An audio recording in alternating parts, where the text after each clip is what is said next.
Hello दोस्तों, आपका स्वागत है आपके इस चैनल में। यहाँ पर हम स्टडी करने वाले हैं फिजिक्स के प्रीवियस ईयर्स के क्वेश्चन को जो कि अलग-अलग एग्जाम्स में कंटिन्यू पूछे गए हैं। हाल ही में सीएसआईआर ने एक नोटिफिकेशन अनाउंस किया है असिस्टेंट सेक्शन ऑफिसर और सेक्शन ऑफिसर के लिए। इसमें अगर आप पिछले एग्जाम्स को देखते हो, पिछले क्वेश्चंस को देखते हो तो फिजिक्स ही मेनली पूछी गई थी। इसके अलावा यूपी में रेडियो ऑपरेटर के एग्जाम्स में भी सिर्फ फिजिक्स ही आनी है। तो यदि आप इस सीरीज को कंप्लीट कर लेते हो मेरे साथ और लगभग 2000 क्वेश्चन जो हम इस सीरीज में करने वाले हैं, इन्हें आप कंप्लीट कर लेते हैं तो डेफिनेटली आप एग्जाम में एक अच्छा स्कोर अचीव कर सकते हैं। आगे बढ़ते हैं। पहला टॉपिक हम देखेंगे यांत्रिकी या मैकेनिक्स से। ओके। सबसे पहला क्वेश्चन है कार्य का मात्रक क्या होता है। आपके सामने चार ऑप्शन है, जूल, न्यूटन, वाट या डाइन। सही आंसर है जूल। देखिए, कार्य ऊर्जा के एक मात्रक होता है, इसलिए जूल भी ऊर्जा का मात्रक है, तो डेफिनेटली कार्य का मात्रक जूल हो जाता है। न्यूटन बल का मात्रक होता है, वाट शक्ति का मात्रक होता है और डाइन बल का ही मात्रक होता है, जो कि न्यूटन बल की एक एसआई इकाई है और डाइन बल की सीजीएस इकाई है। सेकंड क्वेश्चन पर आते हैं। सेकंड क्वेश्चन है आपसे कि प्रकाश वर्ष मात्रक होता है किस चीज का। आपके पास चार ऑप्शन है, दूरी का, समय का, प्रकाश का या धारा का। देखिए, नाम से आपको लग रहा होगा प्रकाश वर्ष मतलब प्रकाश का मात्रक है, जबकि ऐसा नहीं है। प्रकाश वर्ष दूरी का मात्रक होता है। एक प्रकाश वर्ष का मतलब होता है कि लाइट के द्वारा एक साल में कितनी दूरी कवर की गई है, उसे बोलते हैं एक प्रकाश वर्ष। इसके अलावा अगर हम समय के मात्रक की बात करें तो मिनट या घंटा नहीं होता है। समय का मात्रक एसआई यूनिट में होता है सेकंड, और धारा का मात्रक होता है एम्पियर। थर्ड क्वेश्चन पर आते हैं। निम्नलिखित में से कौन सी मात्रा जड़त्व का माप है। जड़त्व जड़त्व अगर हम देखें तो न्यूटन की गति के प्रथम नियम से जड़त्व की परिभाषा मिलती है, और जड़त्व के मात्रक के तौर पर आप द्रव्यमान को देखेंगे। वेग का मात्रक मीटर पर सेकंड होता है, त्वरण का मात्रक मीटर प्रति सेकंड स्क्वायर होता है, और भार के लिए हम किलोग्राम में मेजर करते हैं। आगे बढ़ते हैं। सूची एक और सूची दो, आपको यहाँ पर दो सूचियां दी जाएंगी। पहली सूची में आपको पैरामीटर दिए जाएंगे, दूसरी सूची में आपको उनकी यूनिट दी जाएगी। ठीक है। आपको मेल करना है। यहाँ पर पहला है आपका उच्च वेग, दूसरा है आपका तरंग दैर्ध्य, तीसरा है दाब और चौथा है ऊर्जा। नीचे मात्रक दिए हुए हैं, मैक, एंगस्ट्रॉम, पास्कल और जूल। मैंने आपको पहले क्वेश्चन में बताया था कि ऊर्जा का मात्रक जूल होता है, तो अल्टीमेटली डी का आप 4 लगाएंगे। इसके अलावा दाब का मात्रक होता है पास्कल, तो सी का तीसरा। तरंग दैर्ध्य को एंगस्ट्रॉम में मापा जाता है, बी का दूसरा। और उच्च वेग को हम मैक में मापते हैं। वेग की इकाई अगर हम देखें तो मीटर पर सेकंड होती है, लेकिन अगर हम ध्वनि के वेग को मापते हैं तो उसे हम मैक नंबर में मापते हैं। अगर अब मैक की वैल्यू 5 मैक से ज्यादा हो जाती है तो हम उसे सुपरसोनिक स्पीड बोल देते हैं, जो कि ब्रह्मोस सुपरसोनिक मिसाइल की होती है। तो अगर हम आंसर को देखते हैं तो आपका आंसर हो जाता है ऑप्शन बी। ए का पहला, बी का दूसरा, सी का चौथा और डी का तीसरा। यहाँ पर आंसर में थोड़ा मिस्टेक है, सी का तीसरा है यहाँ पर, और डी का चौथा है। आंसर यहाँ पर सी होगा, ना कि बी। ये गलत टिक है। आगे बढ़ते हैं। अगला क्वेश्चन में फिर से आपको दो सूची दी हुई है, एक में आपको इकाई दी हुई है और दूसरी सूची में दी हुई है उनके द्वारा यूनिट। आपको बताना है कि जूल में किसे मापा जाता है। तो आपको पहले भी बताया गया है ऊष्मा। एम्पियर में मापी जाती है धारा, वाट में मापी जाती है शक्ति या सामर्थ्य को, वोल्ट में मापा जाता है विभवांतर या विभव, और कैलोरी में मापी जाती है ऊष्मा। देखिए, यहाँ पर कैलोरी की यदि आप बात करो और यहाँ पर आप जूल की बात करो, दोनों ही ऊर्जा की इकाई है। उसी तरह से यदि आप कार्य को लेते हो और ऊष्मा को लेते हो, तो ये दोनों ही ऊर्जा का एक रूप है। कार्य भी ऊर्जा का एक रूप है और ऊष्मा भी। तो यहाँ पर जब जूल दिया हुआ है तो जूल में आप कार्य को लेंगे, प्रेफरेंस देंगे, और कैलोरी के लिए आप ऊष्मा को प्रेफरेंस देंगे। ओके। इसकी वजह से आपका आंसर हो जाता है ए का तीसरा। आंसर हो जाएगा ए, ऑप्शन ए। ए का तीसरा हो जाएगा। बी का अगर आप देखते हैं तो पहला हो जाएगा। सी का यदि आप देखते हैं तो दूसरा। और डी का यदि आप देखते हैं तो चौथा। और ई का देखते हैं तो पांचवा हो जाएगा। आंसर है इसका। ओके। आगे बढ़ते हैं। अगला क्वेश्चन में फिर से आपको 2 सूची दी हुई हैं। एक सूची में दी हुई हैं भौतिक राशियाँ और दूसरे में दी हुई है यूनिट या इकाई। अगर आप भौतिक राशियों की बात करें तो आपको 4 भौतिक राशियाँ दी गई हैं। त्वरण, बल, कार्य और आवेग। फिर से कार्य आ गया। कार्य मतलब जूल, ऊर्जा का ही एक रूप है। त्वरण मीटर प्रति सेकंड स्क्वायर, ए का चौथा हो जाएगा इसमें। कार्य सी का पहला हो जाएगा। इसके अलावा आवेग और बल, बल की इकाई होती है न्यूटन, एसआई इकाई, और सीजीएस इकाई बल की होती है डाइन। चौथा है आवेग, आवेग का होता है न्यूटन सेकंड। तो इधर पर बी का हो जाएगा तीसरा और डी का हो जाएगा दूसरा। यहाँ पर कौन सा आपको मैच कर रहा है? Option number 4। ओके, आगे बढ़ते हैं। अगला क्वेश्चन है, निम्नलिखित में से समय का मात्रक क्या नहीं है? यहाँ पर पूछा गया है नहीं, कि समय का मात्रक क्या नहीं है। अधिवर्ष, आधा साल एक समय का मात्रक है। चंद्रमाह एक समय का मात्रक है। प्रकाश वर्ष समय का मात्रक नहीं है। पहले आपको दूसरे क्वेश्चन में ये बताया गया है कि प्रकाश वर्ष दूरी का मात्रक होता है। प्रकाश वर्ष का मतलब होता है एक साल में लाइट के द्वारा तय की गई दूरी। इसलिए हम बोलेंगे इस क्वेश्चन का सही आंसर है ऑप्शन सी, प्रकाश वर्ष। ठीक है, आगे बढ़ते हैं। पारसेक इकाई है। यहाँ पर आपसे पूछा गया है कि पारसेक किस चीज की इकाई है? दूरी की इकाई है, समय की, प्रकाश की, चमक की, या चुंबकीय बल की? पारसेक दूरी की इकाई होती है। एक पारसेक में होता है 9.46 इंटू 10⁻15 मीटर। ओके, आगे बढ़ते हैं। निम्नलिखित में से कौन सा एक सुमेलित नहीं है? यहाँ पर आपको यूनिट दी हुई है, दूसरी तरफ आपको दी हुई है भौतिक राशियां। डेसिबल ध्वनि को नापा जाता है। अश्व शक्ति जो कि एक ऊर्जा की इकाई होती है। एक हॉर्स पावर मतलब होता है 746 वाट। ओके, तीसरा है समुद्री मील, नॉटिकल मील भी इसे बोलते हैं। एक समुद्री मील की यदि हम बात करते हैं तो होता है 1.61 किलोमीटर। और सेल्सियस, सेल्सियस जो कि ऊष्मा की इकाई होती है, ऊर्जा सॉरी सेल्सियस टेम्परेचर की इकाई होती है। ऊष्मा की इकाई होती है कैलोरी या जूल। तो इसका सही आंसर हो जाएगा डी। यहाँ पर आपसे पूछा गया है कौन सा सुमेलित नहीं है, इसलिए सही आंसर है डी। ओके, आगे बढ़ते हैं। ल्यूमेन किसकी इकाई होती है? देखिए, यहाँ पर आपको ऑप्शन दिए हुए हैं, ज्योति ज्योति तीव्रता, ज्योति फ्लक्स, उपरोक्त दोनों, इनमें से कोई नहीं। अगर आप ज्योति तीव्रता की बात करो तो कैंडेला इकाई होती है, और अगर आप ज्योति फ्लक्स की बात करते हैं तो ल्यूमेन इकाई होती है। सही आंसर हो जाएगा ऑप्शन बी, ज्योति फ्लक्स। आगे बढ़ते हैं। क्यूरी किसकी इकाई है?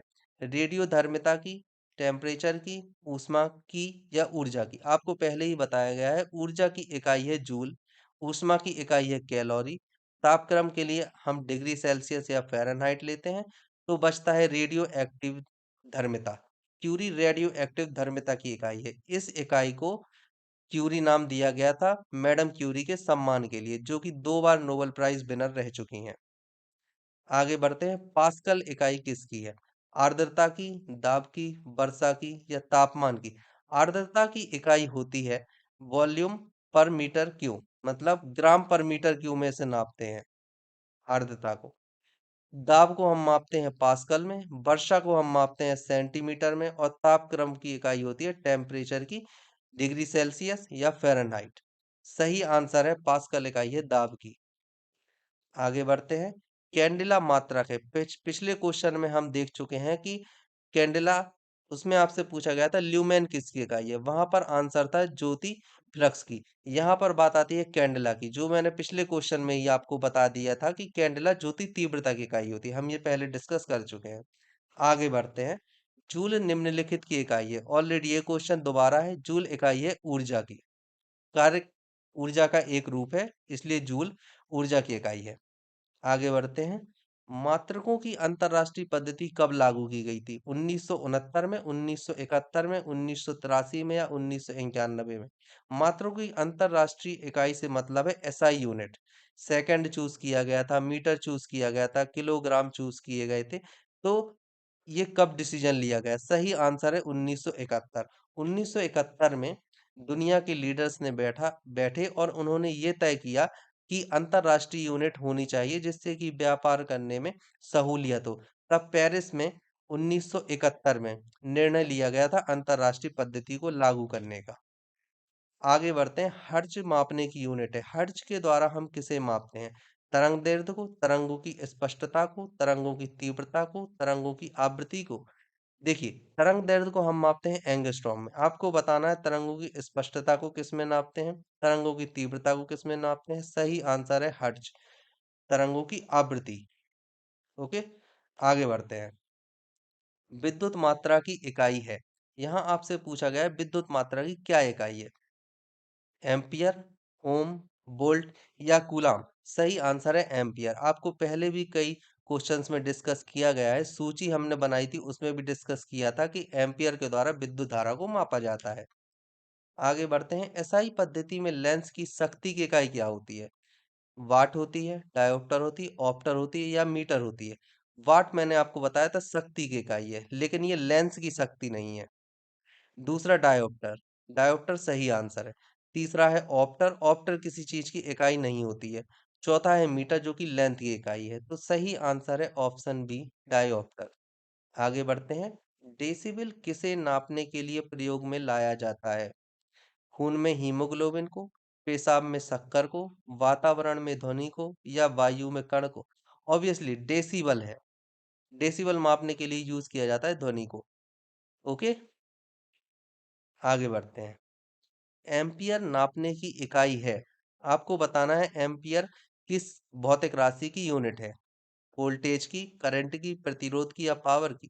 वोल्टेज मापने के लिए हम वोल्ट का यूज करते हैं, करंट मापने के लिए हम एम्पियर का यूज करते हैं, प्रतिरोध मापने के लिए हम ओम का उपयोग करते हैं और पावर मापने के लिए हम वाट का यूज करते हैं। ओके, तो यहाँ पर सही आंसर है ऑप्शन बी, करंट। ठीक है, आगे बढ़ते हैं। यंग प्रत्यास्थता गुणांक का एसआई मात्रक है। यंग प्रत्यास्थता गुणांक का आपको एसआई मात्रक निकालना है। देखिए, पहली बात तो आपको पता होना चाहिए कि प्रत्यास्थता गुणांक क्या होता है। प्रत्यास्थता गुणांक का मतलब होता है प्रतिबल अपॉन विकृति। ओके, तो प्रतिबल, देखिए विकृति का कोई मात्रक नहीं होता है, तो जो मात्रक प्रतिबल का होगा वही यंग प्रत्यास्थता गुणांक का मात्रक हो जाएगा। प्रतिबल का मात्रक होता है न्यूटन पर मीटर स्क्वायर, क्योंकि प्रतिबल मतलब होता है एफ अपॉन ए, किसी निश्चित एरिया पर कितना फोर्स लगाया गया। एफ की यूनिट होती है न्यूटन और एरिया की यूनिट होती है मीटर स्क्वायर, इसलिए न्यूटन पर मीटर स्क्वायर, ऑप्शन सी सही है। ठीक है, आगे बढ़ते हैं। निम्नलिखित युग्मों में से किन भौतिक राशियों के समान विमीय सूत्र नहीं है? विमीय सूत्र निकाला जाता है, जैसे अगर सेकंड है तो उसके लिए हम टी का इस्तेमाल करेंगे, अगर लेंथ है जैसे मीटर है, किलोमीटर है, तो इन चीजों के लिए हम एल का इस्तेमाल करते हैं। और अगर द्रव्यमान की कोई बात की जाती है तो उसके लिए हम एम का यूज करते हैं। और भी होते हैं, जैसे थीटा भी यूज किया जाता है। इसके अलावा अगर आप देखो तो ये वाला चिन्ह भी यूज किया जाता है। आगे बढ़ते हैं, यहाँ पर आपसे पूछा गया है निम्नलिखित युग्मों में से किन भौतिक राशियों के समान विमीय सूत्र नहीं है? तो आपका आंसर है ऑप्शन ए, बल और दाब। देखिए, मैंने आपको पहले ही बताया है दाब। दाब मतलब होता है प्रति इकाई क्षेत्रफल पर डाला गया बल। तो अगर प्रति इकाई क्षेत्रफल पर हम कोई बल डाल रहे हैं, उसे हम दाब बोल रहे हैं, तो ऑब्वियसली बल की इकाई अलग है और दाब में नीचे एरिया आ गया। ओके, तो दाब की अगर इकाई देखो तो न्यूटन पर मीटर स्क्वायर हो जाता है, जो कि प्रतिबल की है। अगर प्रतिबल और दाब होता तो दोनों की इकाई सेम है। यहाँ पर बल और दाब दिया है, कंफ्यूजन ना हो। अगर यहाँ पर प्रतिबल लिखा होता तो ऑप्शन ए भी सही नहीं होता। ओके, इसलिए बल और दाब की इकाई अलग अलग होती है, लेकिन प्रतिबल और दाब की इकाई सेम होती है। कार्य ऊर्जा का ही एक रूप है, इन दोनों की इकाई सेम होगी। आवेग और संवेग की इकाई सेम होती है। भार और बल की भी इकाई सेम होती है। आगे बढ़ते हैं, भार का मतलब होता है mg, मतलब किलोग्राम या ग्राम, जो आप लिखना चाहो। और जी का मतलब होता है त्वरण, मतलब मीटर पर सेकंड स्क्वायर या सेंटीमीटर पर सेकंड स्क्वायर, जो भी आप लिखना चाहो। और अगर आप बल पर आते हो तो बल का एक फॉर्मूला होता है F is equal to m a. M मतलब द्रव्यमान और ए मतलब होता है त्वरण, सेम चीज। इसलिए भार और बल की इकाई भी सेम होती है, आवेग संवेग भी सेम है, ऊर्जा कार्य का ही एक रूप होता है या कार्य ऊर्जा का ही एक रूप है। तो ये इन तीनों की सेम है, सिर्फ बल और दाब की अलग अलग है। आगे बढ़ते हैं, एक खगोलीय इकाई संबंधित है। देखिए, खगोलीय इकाई मतलब होता है जैसे हम जब धरती पर चलते हैं तो किलोमीटर में डिस्टेंस मेजर की जाती है। जब हम समुद्र की दूरियों को नापते हैं तो नॉटिकल माइल में मेजर की जाती है। इसी तरह से जब हम अंतरिक्ष में दूरियों का मेजरमेंट करते हैं तो खगोलीय इकाई या फिर एस्ट्रोनॉमिकल यूनिट को लिया जाता है। खगोलीय इकाई का मतलब होता है ये एक डिस्टेंस की इकाई है। अगर आपसे कभी क्वेश्चन पूछा जाए कि खगोलीय इकाई किस भौतिक राशि की है तो आपको बताना है दूरी की है। लेकिन कौन-सी दूरी? जैसे कि मैंने आपको बताया कि प्रकाश वर्ष 1 साल में लाइट के द्वारा तय की गई दूरी को प्रकाश वर्ष में हम मेज़र कर लेते हैं। तो खगोलीय इकाई क्या है? खगोलीय इकाई का मतलब होता है सूर्य और पृथ्वी के बीच की कुल डिस्टेंस, उसे हम बोलेंगे खगोलीय इकाई। ओके? एक खगोलीय इकाई या फिर एस्ट्रोनॉमिकल यूनिट होती है सूर्य और पृथ्वी के बीच की कुल दूरी। आगे बढ़ते हैं। अगला क्वेश्चन है निम्नलिखित में से कौन सी अविमीय राशि है? देखिए श्यानता गुणांक, गैस नियतांक, प्लांक नियतांक, विकृति। अविमीय राशि आपको निकालनी है तो विकृति। देखिए विकृति का मतलब होता है कोई भी चीज यदि आप लंबाई में विकृति निकाल रहे हैं तो लंबाई में परिवर्तन बटे लंबाई। अगर आप किसी और एरिया में विकृति निकाल रहे हैं तो एरिया में परिवर्तन अपॉन प्रारंभिक एरिया। और अगर आप आयतन में विकृति निकाल रहे हो आयतन में परिवर्तन अपॉन प्रारंभिक आयतन। अगर आप लेंथ अपॉन लेंथ ले रहे हो मतलब मीटर अपॉन मीटर तो कैंसिल हो जाएंगे, कोई यूनिट नहीं निकलेगी। एरिया ले रहे हो तो metre square upon metre square, कोई यूनिट नहीं निकलेगी। आयतन ले रहे हो तो metre cube upon metre cube, कोई यूनिट नहीं निकलेगी। तो अगर आप विकृति ले रहे हो किसी भी चीज में तो ऊपर और नीचे दोनों ही समान राशियां आती हैं। न्यूमरेटर और डिनोमिनेटर मतलब अंश और हर में समान भौतिक राशियां आती हैं तो उनकी यूनिट आपस में कैंसिल हो जाती है। इसलिए आप किसी भी चीज की अगर विकृति ले रहे हो तो किसी भी तरह का कोई भी राशि प्राप्त नहीं होगी। इसलिए विकृति ही एक अविमीय राशि है। इसके अलावा श्यानता गुणांक, गैस नियतांक, प्लांक नियतांक इन सभी की विमाएं होती हैं। आगे बढ़ते हैं। निम्नलिखित में से कौन एक सदिश राशि नहीं है? आपको यहाँ पर बताना है सदिश राशि। सदिश राशि वो होती है जो कि दिशा पर निर्भर नहीं करती। जैसे वेग एक सदिश राशि है, कोणीय वेग सदिश राशि है, संवेग सदिश राशि है, पर द्रव्यमान एक सदिश राशि नहीं है। द्रव्यमान फिक्स होता है किसी भी पदार्थ का। ओके। आगे बढ़ते हैं। अदिश राशि, इसमें आपको पूछा गया है कि अदिश राशि कौन सी है? ऊर्जा कोई अदिश राशि है, बल आघूर्ण अदिश राशि है, संवेग अदिश राशि है। सही आंसर है ऊर्जा। देखिए संवेग को हम पिछले क्वेश्चन में डिस्कस कर चुके हैं, यह एक सदिश राशि है। बल आघूर्ण सदिश राशि है। सिर्फ ऊर्जा ही एक ऐसी चीज बचती है जो कि अदिश राशि है। यदि आप देखो कार्य, कार्य ऊर्जा का एक रूप है। क्या कार्य की कोई दिशा होती है? नहीं ना। इसलिए ऊर्जा एक अदिश राशि है। आगे बढ़ते हैं। निम्नलिखित में से कौन सी एक सदिश राशि है? यहाँ पर आपने सदिश राशि में कार्य ऊर्जा का ही एक रूप है। ऊर्जा अदिश राशि है तो कार्य भी अदिश राशि होगी, दाब भी अदिश राशि होगी। आंसर है संवेग। संवेग इस संवेग का मतलब हम इसे पी से दर्शाते हैं। इसके अलावा संवेग इक्वल टू होता है एम भी। एम की कोई दिशा नहीं है परंतु भी की दिशा है। इस वजह से पी की वही दिशा हो जाती है जो भी की है। मतलब संवेग की दिशा भी की दिशा के अनुरूप है। भी एक सदिश राशि है इसलिए संवेग भी सदिश राशि हो जाती है। ओके। आगे बढ़ते हैं। निम्नलिखित में से कौन सी राशि सदिश नहीं है? यहाँ पर आपसे पूछा गया है।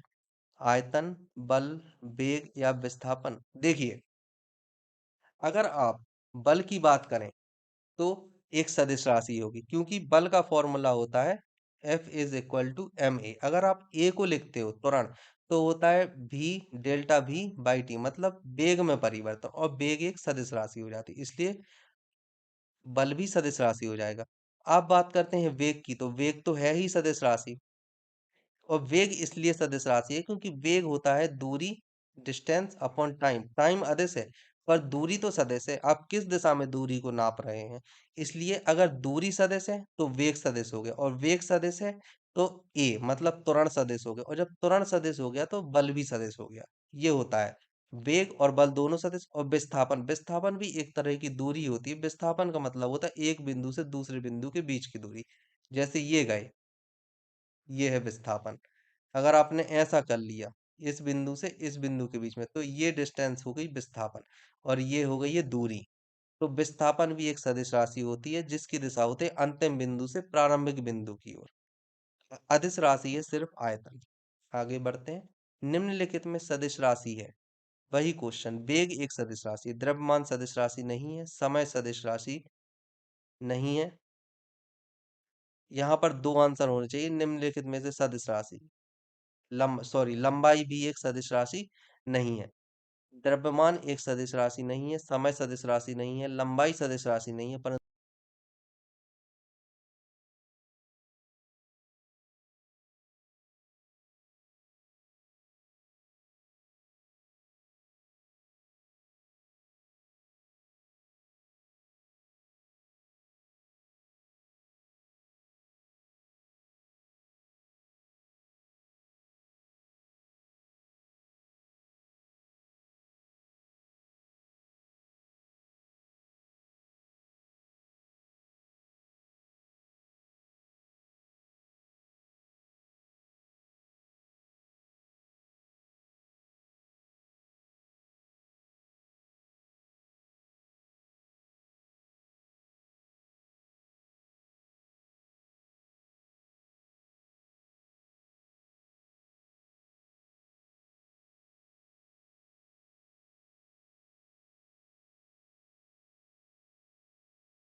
तो प्लीज़ दोस्तों चैनल को लाइक करें, सब्सक्राइब करें और डेफ़िनेटली इससे आपको आने वाले एग्ज़ाम्स में खूब मदद मिलेगी। Thank you.